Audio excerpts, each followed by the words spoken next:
Welcome, gather round the fireside and listen to a tale of Fionn McCool, Cullen, Deirdre of the Sorrows, Grainne Whale. From giants right down to fairies, of both the drooping and solitary, and those who are sometimes scary. Anything goes by the fireside. Yeah. Fireside, the Puka fireside, the Merrow fireside. Kings and queens fighting heroes, don't you run from the fun, there's no need to hide. Sit by the fireside.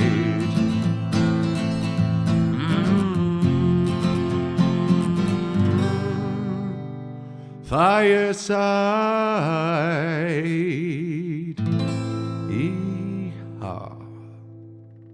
Hello and welcome to Fireside, the Irish storytelling podcast. Each episode of Fireside, we take a story from folklore or mythology, retell it, have a chat about the tale itself and about the craft, culture and history of storytelling. My name is Kevin C. O'Lahan. I am your host and your Fireside Bard. Welcome to episode 80 of Fireside. 84 and 20, count 'em, 80 episodes. Today on the Irish Storytelling Podcasts, we're going to be telling a story of uncharted territory this far, of a supercilious or super silly rocket, a firework. Yeah. But first, I want to say a big welcome and thank you to any new listeners, and a big thank you to any returning listeners. Thank you so much for your new or continued support.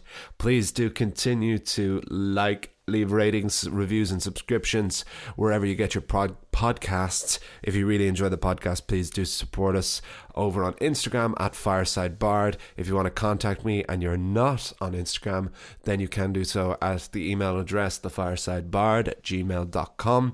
And if you are really feeling like supporting the podcast, you can do so financially at patreon.com/Fireside Podcast, where you can join our growing list of financial generous benefactors to keep this podcast going, to keep me going there and to keep the podcast coming. But that is a totally egalitarian model based on kindness, and if you don't feel like it or aren't in a position to support the podcast financially, that is totally fine. That is not going to stop my output at all, but that is totally up to yourself.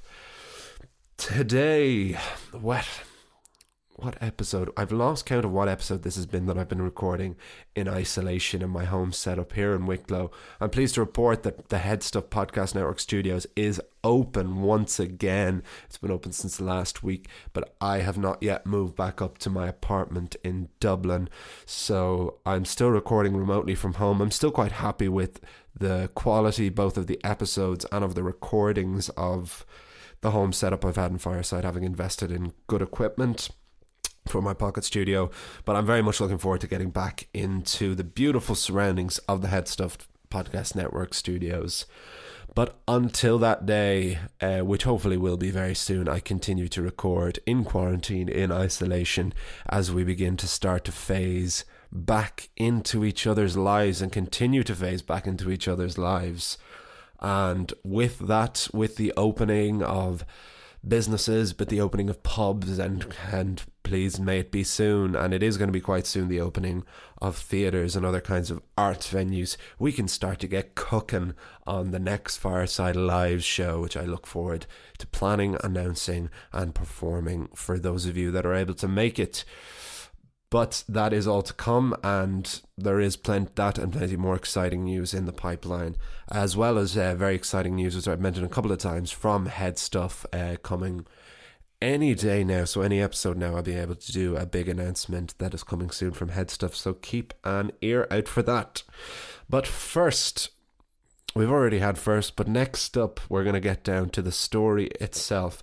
So for our 80th tale on Fireside, we are tackling the final story of Oscar Wilde's The Happy Prince and Other Tales. This has been a lovely little side project following the end of the 4 cycles of Irish mythology to do the Wilde cycle, as I've been calling it, to take the 5 original stories written by Oscar Wilde with his roots in folklore, growing up with two folklorists as parents, Sir William Wilde and Lady Jane Wilde, or Speranza as she was known. It has been great to experience these stories in a new way, to experience the ones that I grew up with, to read the ones that I hadn't read before, and adapting them was such a different kind of challenge because they were so well written and so word perfect that I couldn't in any way approve of them. In fact, it felt that for me to adapt would be to actually lessen their quality. But what I could do is tell my version of them, that certainly in my telling and my recording of them, that I could do the most authentic me version of these stories possible. And it certainly did. While adapting them, it felt like I was sitting on Oscar's shoulders, and I felt that Oscar comes through not just in his language but in his characters and in the characters which I was adapting here. So it was a brilliant experience, and I felt it was the right amount. 5 stories seemed like the right amount. I'm glad I did them all. He has other short stories, but other very, very good ones as well. But I thought these 5 fairy tales kind of aimed at younger audiences, but obviously that have a huge universality in them, like all good folk tales. I felt that they were a good selection to dabble in, and I hope all of you enjoyed them. I've been getting some lovely messages off you to say that you have, which is good because it was new territory and different kind of territory, so I'm delighted that you enjoyed it. And this is the final story. It's quite different. It's quite a strange tale, this. Sorry, I'm just flicking over my banjo so that the strings don't ring out, because this room isn't the greatest acoustically. The mic is quite good, so it's a directional mic, condenser mic, that if I get quite close to it, you can hopefully only hear me and not the echo of the spare room that I'm in. But the vibrations of my voice do kind of reverberate on, if that's the right word, on any of the stringed instruments in this room, because this is my music studio as much as my vocal studio.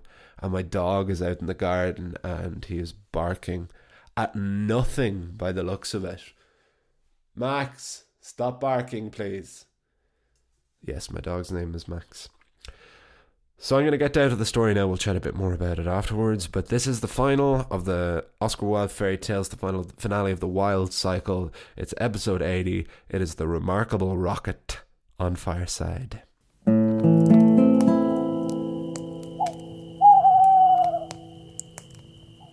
The Remarkable Rocket. The prince of the kingdom was due to be married to a Russian princess. The whole kingdom was overjoyed at the union, and the prince's father, the king, organised a huge celebration for the ceremony. The princess arrived at her new home in a carriage drawn by 6 reindeer.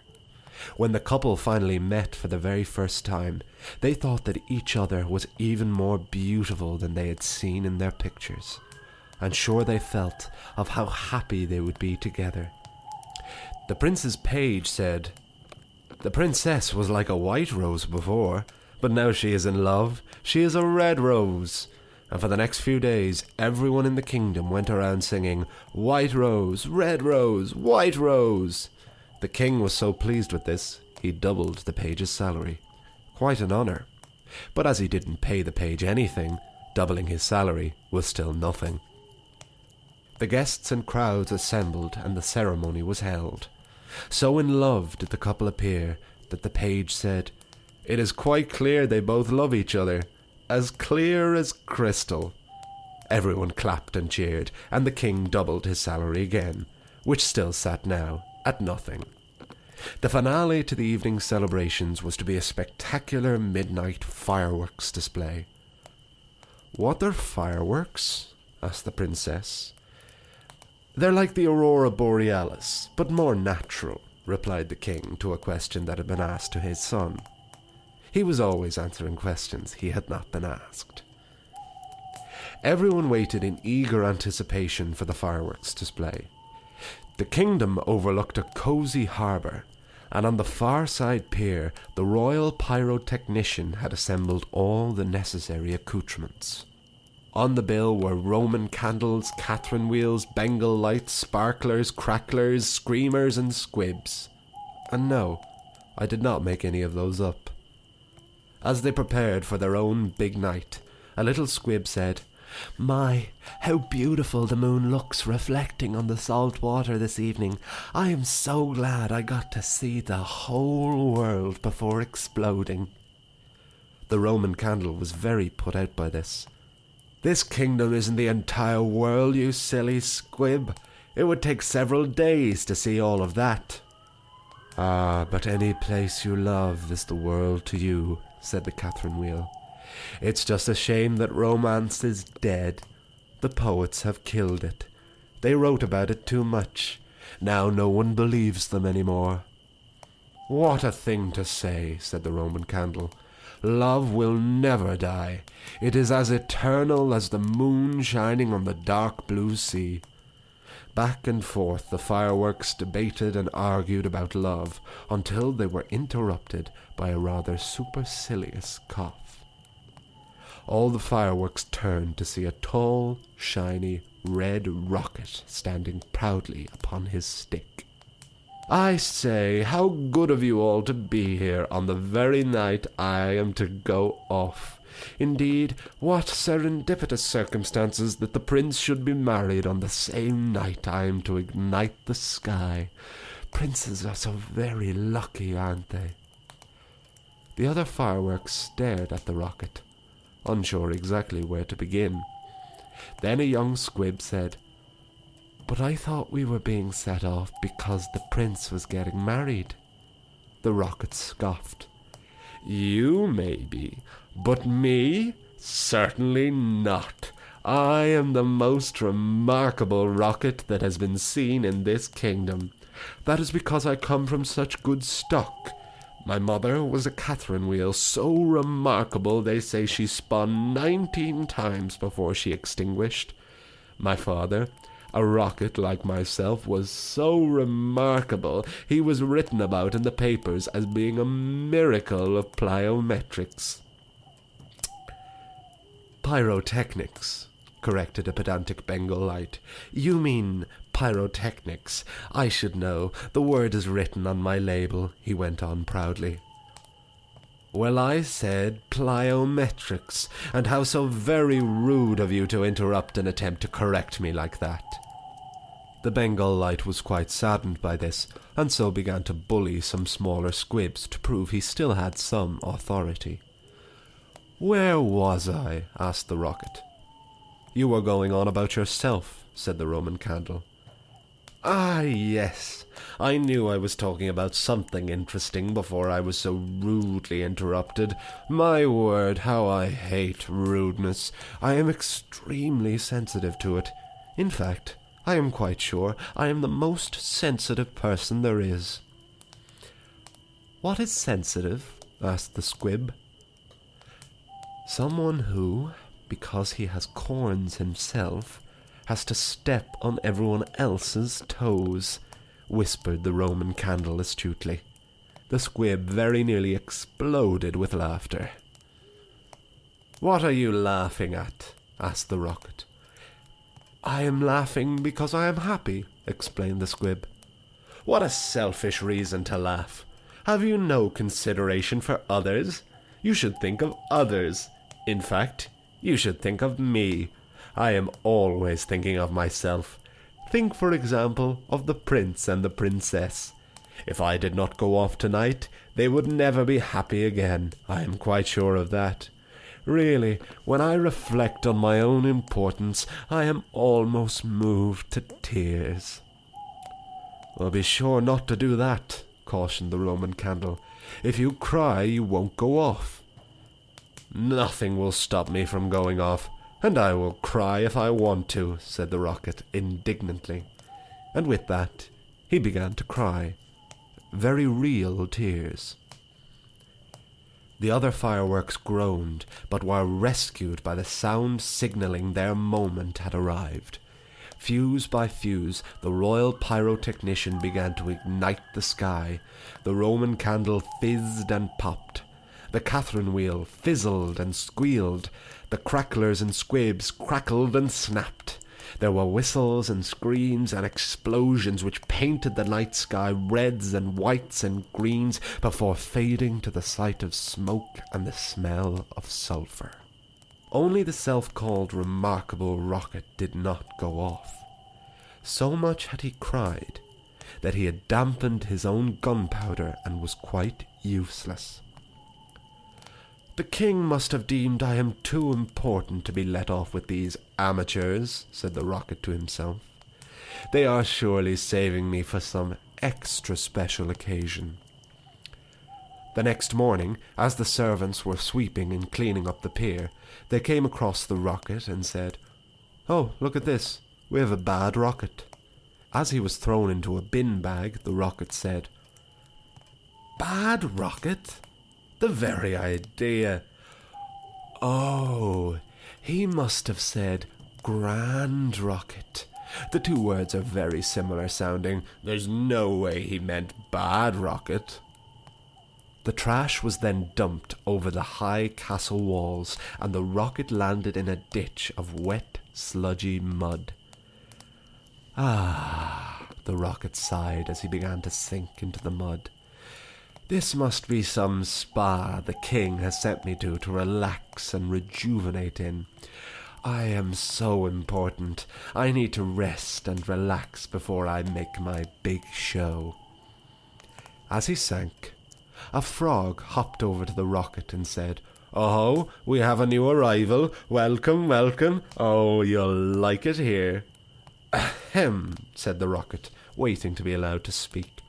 "Oh, you must come over to the duck pond to hear my 6 daughters sing. 6 of them I have," confirmed the frog, uninterrupted. "Ahem," again coughed the rocket. "Tell me," said the frog, still unfazed, "do you think it'll rain today? I do so love the rain, for then I can hop anywhere I please. But today the sky looks blue and cloudless. What a shame. Well, I must be off. I see my 6 daughters. 6 of them I have. Did I tell you that? I hope to see you again soon. I enjoyed our conversation." "Conversation?" roared the rocket. "That was no conversation. You did nothing but talk yourself." "Well, in every conversation there must be a listener, and I like to be the speaker. If the roles are clearly divided, there can be no argument." "But I love arguing," said the rocket. "What a bore you must be, then. Everyone knows arguing is pointless. No two people arguing have ever convinced the other to their way of thinking."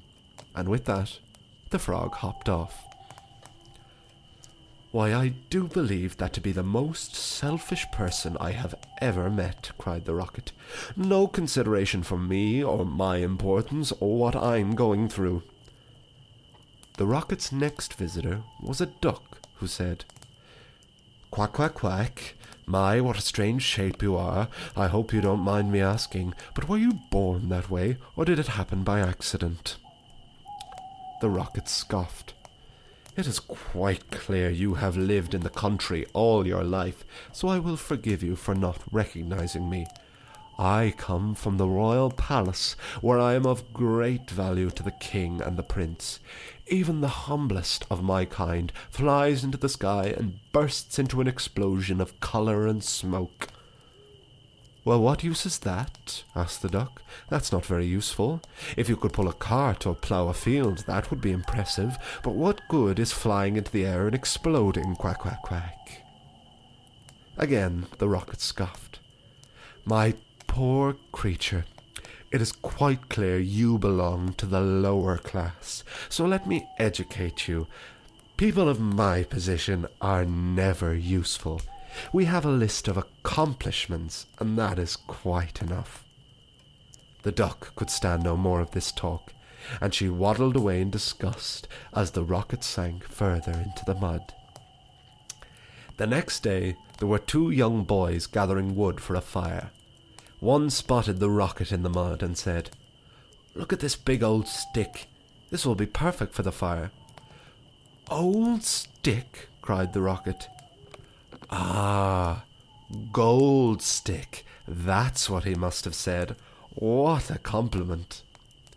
The two boys built their fire by making a teepee shape from the bits of kindling they had come across. At the centre, they placed the rocket and set the wood ablaze before resting a kettle above and falling asleep. Surprisingly, the rocket was actually delighted by his circumstance. At last, my moment has arrived, and in broad daylight too, when everyone is awake and will see me. But because his gunpowder was still so damp, it took a long time for him to burn. But eventually, the rocket felt his fuse lit. Here we go. I'm about to go off. And go off he did. The remarkable rocket fired high into the sky with a sharp, fricative whoosh. Here I am, high in the sky for all the world to see. Then the rocket felt something inside him. I'm about to explode. This is it. They'll all remember this. And then he did. He exploded into a burst of red smoke and light. And nobody saw. And nobody heard. Not even the two boys below, who were still asleep. All that was left of the remarkable rocket was his stick, which happened to land on the back of a goose. "Ah!" cried the goose, "it's raining sticks!" And he ran for safety. I knew I would cause a big sensation, said the remarkable rocket. And then he fizzled out. The end.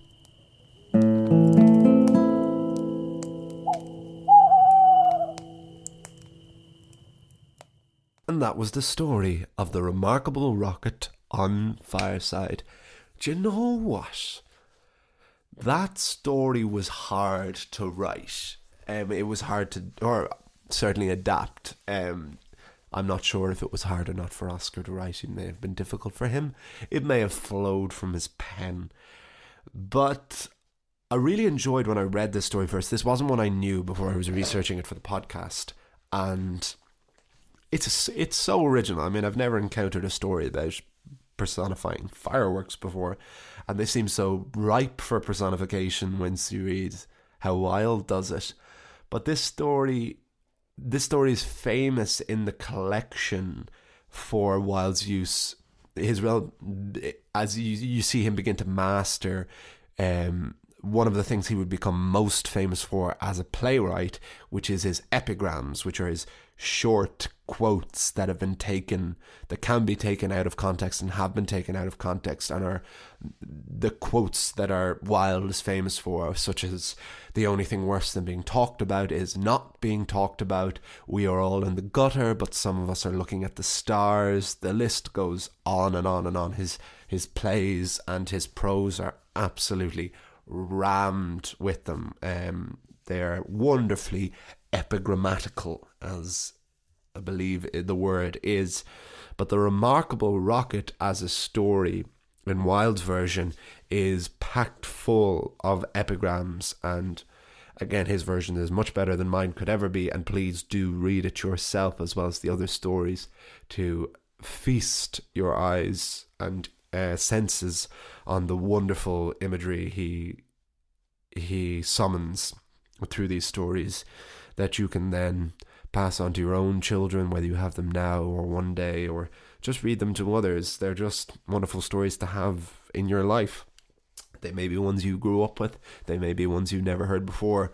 It's been really nice hearing from one or two listeners, getting messages saying that these are stories that they have since read, since starting listening to them on the podcast, which makes me feel really, really happy. That's exactly what I want from Fireside, and I'm delighted to hear about people discovering these stories for the first time, like I'm discovering a lot of these stories for the first time before taking them on myself.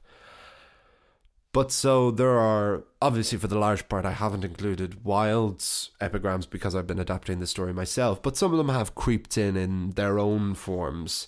Off the top of my head, one of the most wonderful ones being that, and to paraphrase, that that upper class people are never useful. They have a list of accomplishments, and that is quite enough. It's a wonderful example of Wilde poking fun at the class that he was adopted into, because if you looked at his upbringing, it certainly looked like Wilde belonged to an upper class. His father being a very well respected doctor, his mother being a very famous collector of folklore, and the father as well, and they would hold these salon parties, and his father was a knight.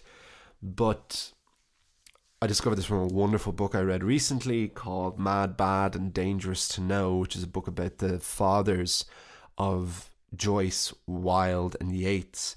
And in the chapter on Sir William Wilde, we see that much like his son would, Sir William Wilde never really belonged to the class that he associated himself with. He was never quite as upper class.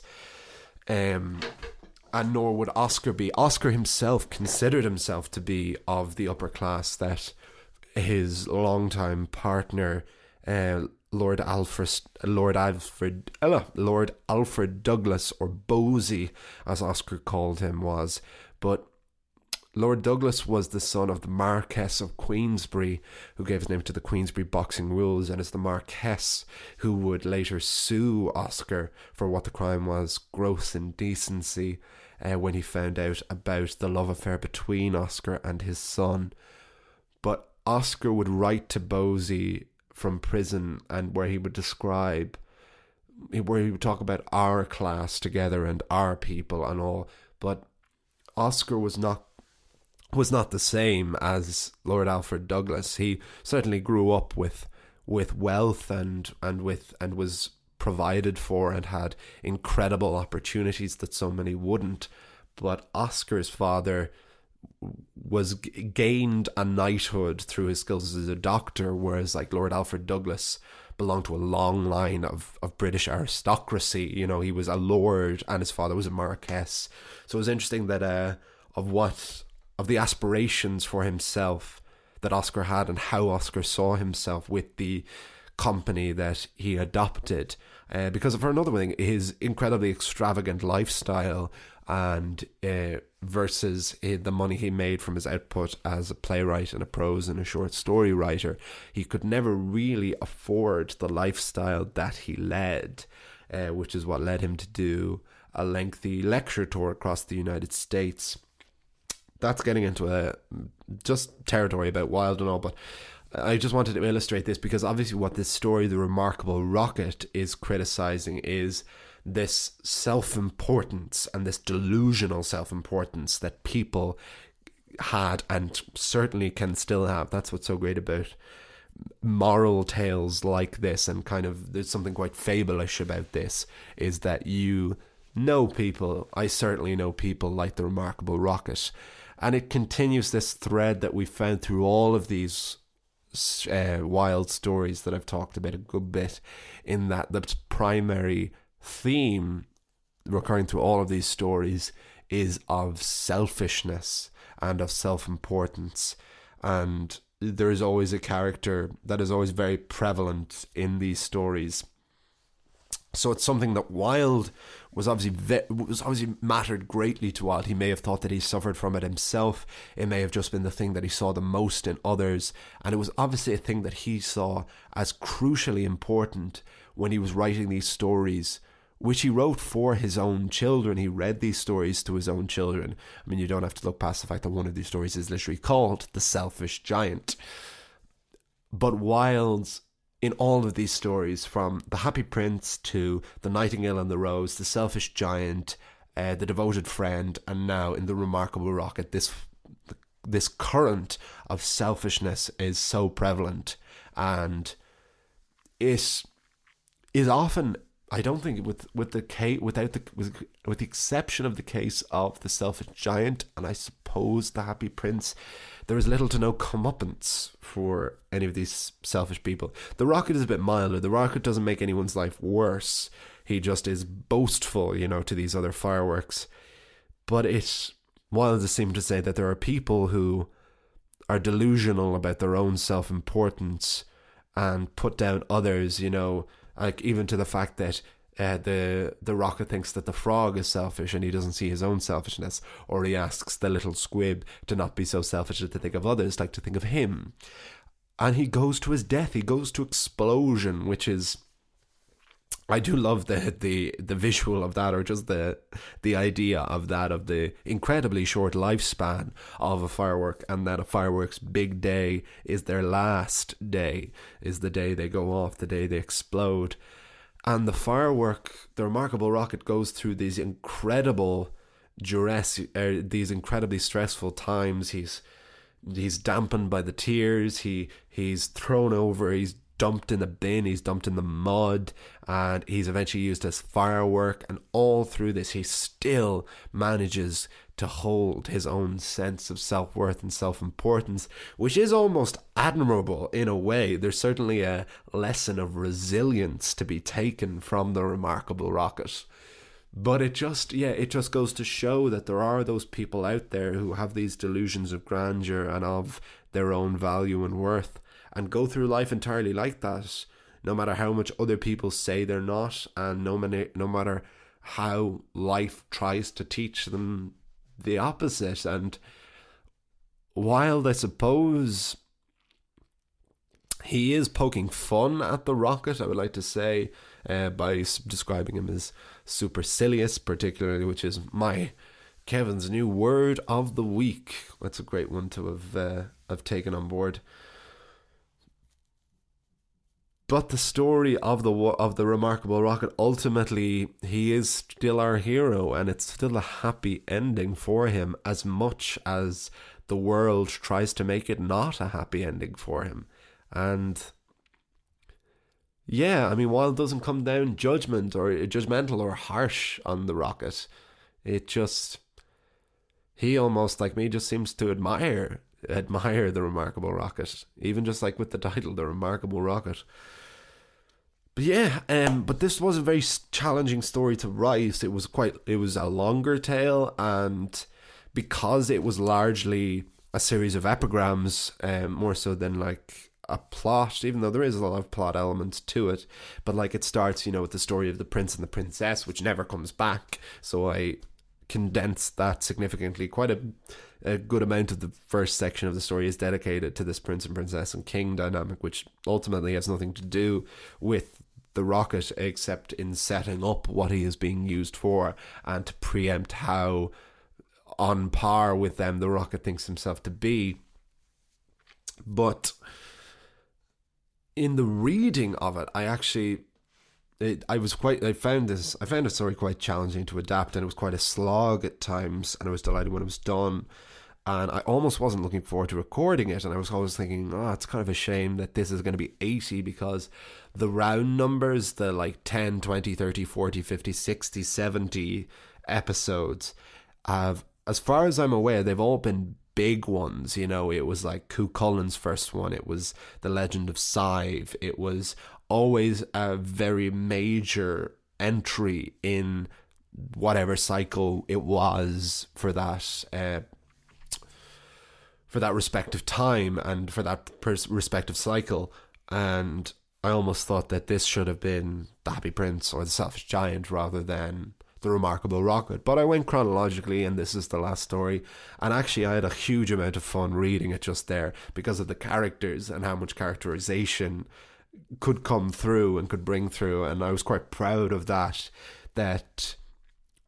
maybe in the writing I cannot improve upon but in a performance, I felt the benefit of me adapting it myself somewhat, by the fact that I could characterize these that I could bring personality to these characters in my performance and in my reading of them, which was quite fun, certainly from my point of view here, and I thought it quite flowed in the recording.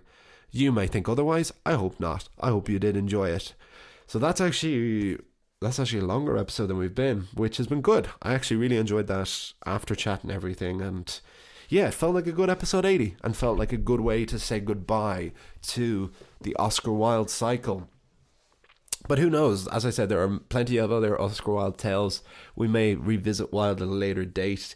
He is a He is a writer that I have always had a great love for, and one of the writers that I know a little bit more about than some others. So if anyone does have any other questions, I highly recommend reading some Wilde if you haven't done so before. Picture of Dorian Gray is very short, but it's a wonderful, wonderful book. Read his plays. The Importance of Being Earnest is hysterical on the page, very genuinely.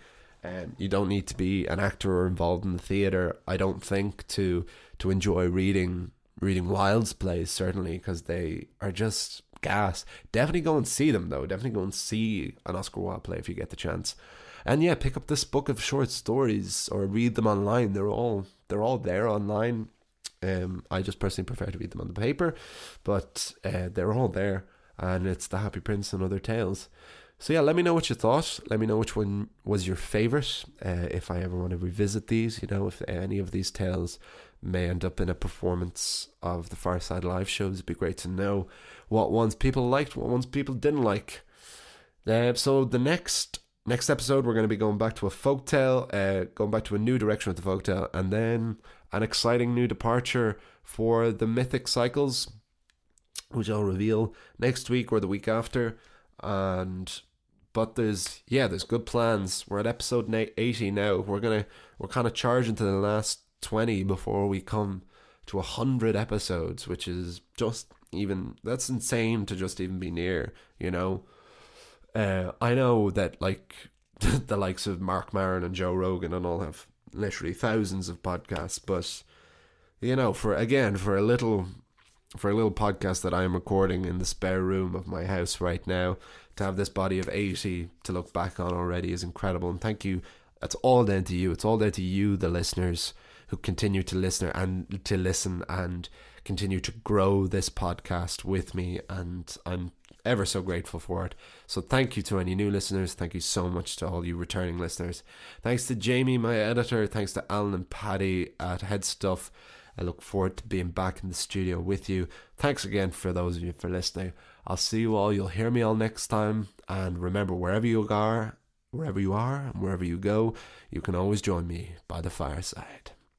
This podcast is part of the Headstuff Podcast Network.